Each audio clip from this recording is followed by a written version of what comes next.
And so Jesus Christ said, "Come to me, all you who are heavily laden and find life burdensome, and I will give you rest, for my yoke is easy and my burden is light."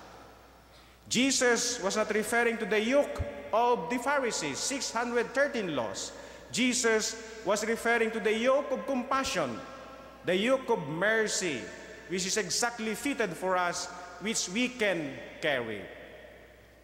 And so out of the 613 laws, Jesus only reduced it to 2 important laws, and he said, love God with all your mind, with all your strength, with all your soul, with all your heart, and secondly, love your neighbor as yourself. Yes, be compassionate as our Heavenly Father is compassionate. As St. Paul tells us, be imitators of Christ. They say that Christian love is like colds or measles. One catches it from someone who has it. Maybe today, God needs your eyes to be able to spot the goodness that lies in every person. Maybe today, God needs your lips to utter words of encouragement to someone who is discouraged. Maybe today, God needs your ears to listen to someone who is lonely, who is depressed. Maybe today, God needs your hand to pat somebody on the back and tell her or him that she is doing well. Today, God needs your feet to reach out to someone who is suffering, languishing, and maybe lonely in prison or languishing on a hospital bed. Yes, compassion. Christianity is relational. It is what you do to your neighbor. The gospel today reminds us that the heart has 2 faces, one for good and one for evil. On one occasion, Jesus Christ said, a good person brings good out of the treasure of good things in his heart. A bad person brings bad out of his treasure of bad things. For the mouth speaks what the heart is full of. Yung palang kinakain natin ay hindi ang nakakadumi sa atin. What defiles us is what comes from the heart, sabi ng Panginoong Jesucristo.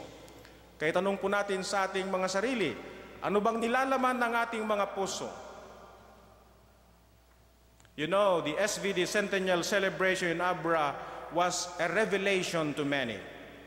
Some were rather fearful, apprehensive in going to Abra. Di ba nakakatakot sa Abra, Father? Nagpapatayan ng mga tao. The media glamorizes it as the killing field in the north, the murder capital in the north. But a different face of Abra emerged. The silent but peace, loving and friendly majority came out to welcome us, serve as generous and gracious hosts. Everything was organized at clockwork precision. They cleaned and prepared the town, and the 18-kilometer road that leads to San Isidro, the cradle of the SVD in the Philippines, was cemented in record time.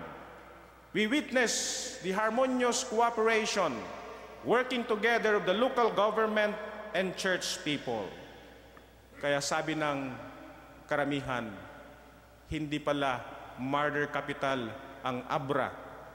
Kaya rin pala nilang gumawa ng mabuti o kabutihan. Yes, the Abreños have discovered their latent capacity for good and righteousness and raised their collective voice to clamor for good leadership and governance, prosperity, and above all, peace. The gospel today reminds us that sometimes there is also a scribe and a Pharisee in each one of us, maybe hypocrisy. As the second reading tells us, sometimes we are only hearers of the word, but not doers of the word. Some years back, the Swiss International Institute of Management Development made public the results of their study and survey, which may still be true today. The Philippines, they said, is the second least competitive country in Asia and the second most corrupt. She ranked worst among 60 countries in terms of basic infrastructure due to government inefficiency, corruption, lack of peace and order, and no discipline. We are not investor-friendly compared to our Asian neighbors. But in the same study, we are number one among 60 countries in terms of the availability of skilled workers, third in terms of the availability of senior managers, fourth in terms of people skilled in information and computer technology, 10th in accounting and financial skills, 12th in qualified engineers, and our nurses are among the best in the world. Obviously, we have intellectual capital. But why are we lagging behind compared to our Asian neighbors? Maybe we lack Christian moral capital. Magaling ang Pinoy, mabilidad at matalino ang Pinoy. We are at best, at par with the best in the world. Pero sapat na ba? In his old age, the philosopher Plato said, entire ignorance is not so terrible as or extreme and evil, and is far from the greatest of all. Too much cleverness and too much learning accompanied with an ill upbringing are more fatal and the worst of all. What is the challenge? What shall we do now? We need to bring out what is good from a transformed Filipino heart. Let me propose 6 Christian values as pillars maybe of a Filipino character. First, trustworthiness. Live with honor and integrity. Be honest, keep your promises, and do what is right. Secondly, respect. Treat others with respect. Live by the golden rule and avoid physical violence, verbal abuse, prejudice, and acts that demean and offend human society.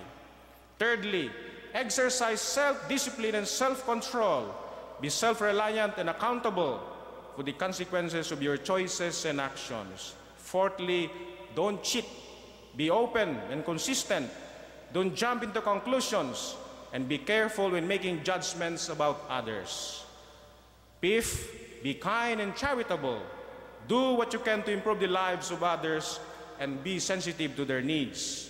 And lastly, good citizenship. Do your share to make your community better. Protect the environment. Don't cut corners, but obey laws and play by the rules.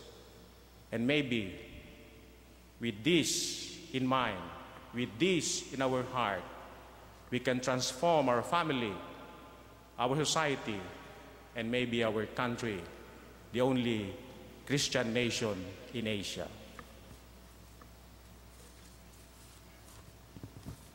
Please rise.